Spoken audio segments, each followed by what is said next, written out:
The last couple of weeks, we've talked about how to build your marriages, which should also help you build healthy relationships with other people, both at the workplace, inside your churches, your communities, your co-ops, schools, teacher functions, whatever. The next 3 weeks, we're going to look at how to develop intimacy through the covenant of marriage with your spouse. Welcome to the HHP podcast. My name is Chris Frankie, and I am the senior pastor of HFF.church in Oklahoma City. Join me and others from around the country as we talk all things Bible, church, and family. We may be right, we may be heretical, but that's for you to decide. Drop a like, a share, a comment, subscribe, and let's get to it. So in all the counseling that my wife and I have been doing over the years, and even before we started doing pastoral counseling, just doing life around the country with various different people, one of the things that we have found is that people constantly talk about a lack of intimacy in their relationships, whether it's predominantly the conversations or marriage, but it also happens in their friendships. A lot of people will talk about, how all of the friendships feel very hollow. They feel very kiddie pool deep is sometimes used as an explanation for it. They're lacking this real intimate connection.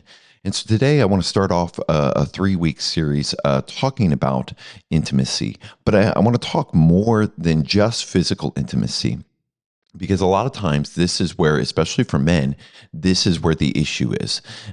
It will be talked about like, oh, well, we're lacking physical intimacy. The problem is intimacy is far more than physical. It is emotional and spiritual, and they're all interconnected. So if you're struggling in one area of intimacy, it normally means that there is some out of balance with the other levels of intimacy. So if you're not having a lot of physical intimacy in a marriage, traditionally that means there's an imbalance somewhere in either the emotional or the spiritual intimacy as well. Because intimacy is not just an accessory to marriage, it's actually a glue of covenant. From the very beginning, God had designed marriage to reflect something sacred. Genesis tells us that two would become one flesh, that they were naked and unashamed. The phrase doesn't just describe their physical bodies, it describes the position of their hearts. It describes a safety. It describes a oneness.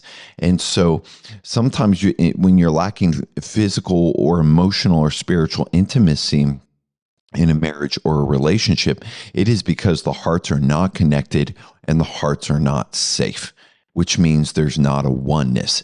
Yet many couples today feel close in their schedule, but they're distant in their soul. And they live busy, they live faithful lives, but the intimacy has quietly just drifted into a routine, or worse, attention. So today we're going to go back to the beginning, not to fix intimacy through performance, but rediscover intimacy through presence.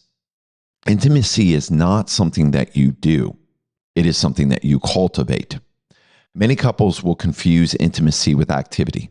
A lot of times it's like, well, we're intimate with each other on a regular basis. That doesn't mean you're intimate. That just means that you are active. And real connection isn't just produced by effort alone. It's produced by aligning. Are you in alignment with each other? When hearts are connected, physical affection becomes natural. When hearts will drift, even affection can feel strained or mechanical. Scripture tells us in 1 Corinthians 7 that marriage is a sacred exchange, not out of control, but out of care. Husbands, if you are not receiving the physical intimacy you desire, you need to stop talking about it. You need to stop trying to control it. You need to care for your spouse and start dialoguing as to why this exists. Because intimacy flows best when there is a mutual honor and there is a consistent mutual pursuit. And if something is prohibiting that, you should want to dialogue and try to fix it, not just try to control it. That's why busyness is such a threat to our intimacy. Not because schedules are evil, but because closeness requires intentionality and intention. Love languages matter, not because they're trendy, but because people receive love differently. When love is not given the way somebody receives it, it's not felt, and distance grows. And that's where you have to dialogue, communicate, and then sometimes compromise.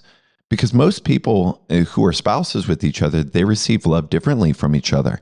And so if I am a words of affirmation person, but I receive in gifts, well, that's awesome. But if my wife is a actions-driven person, I can tell her as much as I want that I love her, but if I do nothing with the actions, or if she's a gifts and I say words of affirmation, but I don't bring gifts, then I am showing love in a way that she's not necessarily wired to receive. And it's not bad to do all of them, but it's one thing to say, well, you're going to receive love the way I give love. Yeah, no, that's controlling. That's not caring. A warning sign in marriage isn't a lack of affection.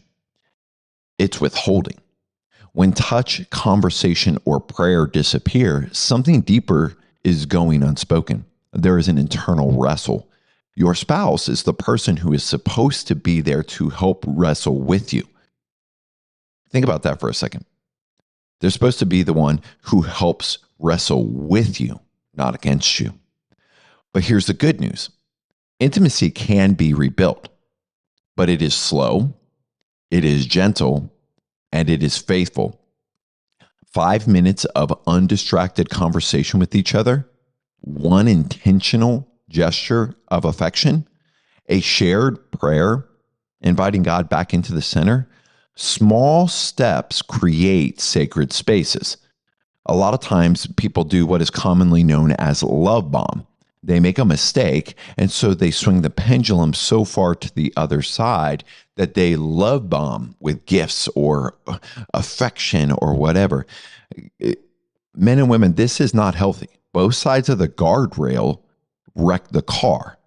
We're talking about small, consistent steps that build little wins in a marriage. Intimacy is the fruit of a covenant love. It's not the substitute. When closeness is restored emotionally and spiritually, physical intimacy will follow with joy and freedom. Marriage was never meant to be transactional, and most people live in a space where it is transactional. It was meant to be tender, not transactional. My beloved is mine and I am his, as the scripture reminds us. That's a covenant language, and it's still God's design for us today. If this podcast has blessed you, please consider supporting by visiting our website and making a donation. For more resources, blogs, podcasts, please visit us at HFF.church. Looking for a church home? Join us for Saturday Church in OKC every Saturday morning, starting at 10:30. If you got questions, if you got doubts, if your faith survived the fire and you're still working it,